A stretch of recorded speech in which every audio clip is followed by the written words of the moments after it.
राम राम भाइयों, RCM team में आपका एक बार फिर से स्वागत है। जैसा कि हमने वादा किया था कि हम सोशल ट्रेड की जो भी खबर होगी आपके पास लेके आएंगे, तो चलिए सोशल ट्रेड के एडवोकेट से सुनते हैं कि कोर्ट रूम के अंदर क्या बातें हुई। लिखेंगे और जिस न्यायालय में अपने जमानत लगी हुई अनुभव जी को उनको लेटर लिखेंगे, सच्चाई से अवगत कराएंगे, क्योंकि हम इतने लोग न तो कोर्ट में जा सकते और न अपन कोर्ट के खिलाफ कोई एक्शन ले सकते। बिल्कुल, कोर्ट जो करेगा वो हमारे लिए सर्वोपरि है। बिल्कुल ठीक है, और अपने को चाहिए न्याय। दूसरी चीज, हम एसटीएफ को और उस पुलिस इंस्पेक्टर के खिलाफ हम क्रिमिनल केस भी दर्ज करेंगे। जो पाठक एडिशनल एसपी जो पाठक मीडिया की टीआरपी बढ़ाने के लिए खड़ा हो रखा है, उस पाठक के खिलाफ हम बिल्कुल 100% मुकदमा दर्ज कराएंगे। मेरे को तो मैं तो आज चलो ठीक है, मोदी सरकार है, क्या हमने मोदी सरकार बनाने के लिए लठ नहीं खाए क्या? बिल्कुल। आज हम हमारे भविष्य के लिए, हम हमारे रोजगार के लिए क्या दिल्ली जाके लठ नहीं खा सकते क्या? अरे नोटबंदी नहीं झेली क्या हम लोगों ने? इतने वो हम चीजें करते आ रहे हैं, तो हम हमारे भविष्य के लिए भी जाएंगे। हम 12 लाख लोगों के लिए भी हम दिल्ली भी जाएंगे, हम यूपी भी जाएंगे, और हमें जरूरत पड़ी तो हम भूखा भी रह सकते हैं हमारे, क्योंकि लगभग हम तो सिटी के ही हैं। बिल्कुल भी बढ़ गई, चर्बी तो कम होगी इससे। मैं भी वजन कम करने की सोच रहा था। 12 करोड़ में बढ़ेगा भाई, 12-50 करोड़ आज रोड मिलेगा, कितना रहेगी? ज्यादा हो गया। और ऐसे ही पहली बार आरसीएम ने क्या बुरा किया था, इसी तरह से आरसीएम के साथ हुआ था। इसी तरह से सिर्फ उसको बंद करने की वजह से, जेसी करने की वजह से आरसीएम बंद हुई, जो आज फिर से रनिंग में है। और जो भी मुकदमे उस टाइम भी एमएलएम पे लगे थे, उनमें से 50% आज बरी हो चुके हैं न्यायालय में। मैं ही देखता हूँ कि 50% मामले बरी हो चुके हैं। जब मामले बरी होने थे तो फिर उन लोगों को सजा किस बात की, उन लोगों को जेल में क्यों रखा गया?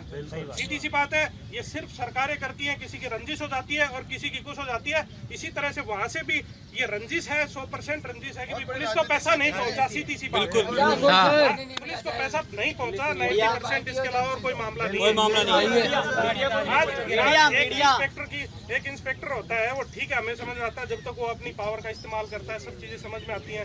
लेकिन पैसे के लिए मामला दर्ज कराया गया है कि पैसा ऐंठने के लिए। आज मैं आप सब लोगों ने 57,000, किसी ने 11,000, 5,000 रुपए में मामला दर्ज हो जाता है। आज मैं किसी की जेब से 10 रुपए छीन लूं तो उसका भी मामला दर्ज हो जाता है। तो मामला दर्ज कराना कोई बड़ी बात है? हमें न्याय मिलेगा, हमें न्याय, कोर्ट हमें न्याय देगा।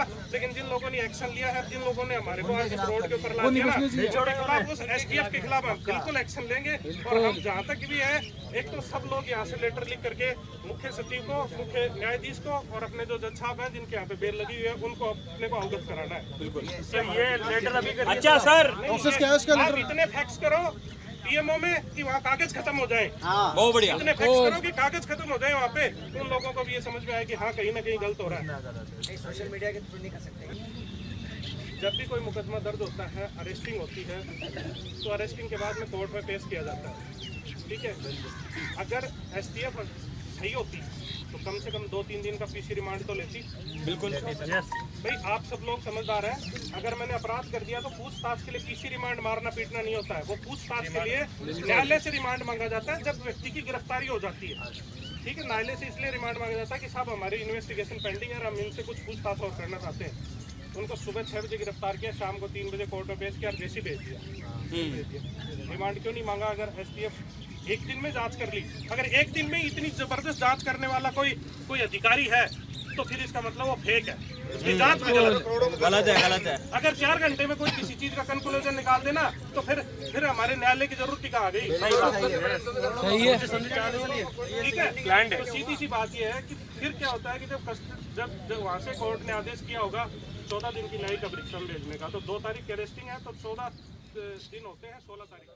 अभी तक इस चैनल को सब्सक्राइब नहीं किया तो सब्सक्राइब कर लीजिए, क्योंकि मैं यहाँ सोशल ट्रेड से रिलेटेड जो भी अपडेट आएगी आपको बताता